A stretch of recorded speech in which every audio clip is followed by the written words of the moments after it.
So good afternoon. Everyone get coffee, be ready, because this is going to be a sassy panel.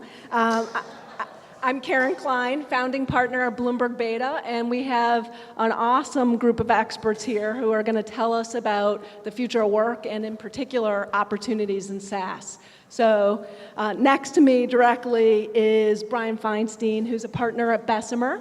Dave Hartwig, who is a managing director and co-founder of Sapphire. Will Kohler, who's a partner at Lightspeed, and then Adam Marcus, who's a managing partner and at OpenView. So to begin with, we're going to do some rapid fire, just framing questions, get a little bit of sense of how these guys think, where they play. In particular, I'd love to hear more about the stage that you focus on. So one or two word, answers, but can we go through the list? Brian, what's the area of focus for you guys? For me personally, enterprise software, payments technology, North America, Series A and B. Great. Dave? Sure. So stage-wise, we're a little bit later stage, so 5 million in revenues or more, often way more. And sector, generalist, and geography, West Coast, East Coast, New York, and San Francisco primarily. Sector, we're pretty broad, so enterprise, but we also have a pretty active consumer practice, and there's actually a lot of areas in convergence there that I spend my time. Stage-wise, also, we've gotten bigger. So 80% of what we used to do was seed A and B, but now we have a growth fund, so I spend time there. And geography-wise, I do North America, but we have a team in Israel, India, and China. Yeah, so we do expansion stage, so we sit sort of between the A's and the growth guys and the seed investors. Sometimes we'll do bootstrap businesses, so we'll do an A, but typically they're about 2 million on the low end, about 10 million on the high end on a run rate. Geography, we actually do anything globally. We're out of Boston, but we've got companies in Israel and Australia, looking at something in New Zealand, Canada. And in terms of sector, we're just software. We only do software. And Adam, aside from Boston, outside of Boston, where are your biggest concentration of portfolio companies?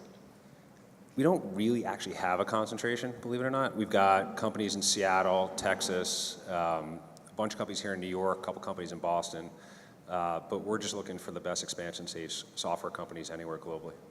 And then for the rest of you three, since you're all Bay Area folks, curious what's the biggest geography outside of the Bay Area? Taking away global, for us, LA and New York. For us, it's New York. I actually have more money deployed right now in New York than the Bay Area. So 65-45. Yeah, that's nice to hear. That's 110. That's a 65 million deployed in New York, 45 million deployed in the Bay Area. I swear. And Brian, what about you? Yeah, we have half of our portfolio outside of the Bay Area. And then just for a little fun, I'm curious as to the TV shows that seem to be, a hit among the tech community, Game of Thrones as well as Silicon Valley. If you had to pick one character that you most relate to, who would it be? Brian, you want to start? I texted my wife this morning and asked her the question. She said it's either Littlefinger or Hodor, which I don't think is a compliment. Yeah, what does that say about what his wife thinks about him? It's not the easiest show to pick a character you want to be with. Brianna Tarth, for me. I think you can all see why. Yeah, I've already been called Tyrion by my college roommates because I'm the shortest guy by far, and I'll leave it at that. Sam. Okay, that's good. Well, thanks, guys. So in this audience, we have a blend of founders as well as venture capitalists. And if you think about the future of work, this morning we talked a lot about machine intelligence, AI, so let's not put that into the mix. Aside from that, I'm curious as to what do you think is the most important trend or something that they should have on their radar? Dave, you want to give some insights to the founders in the room?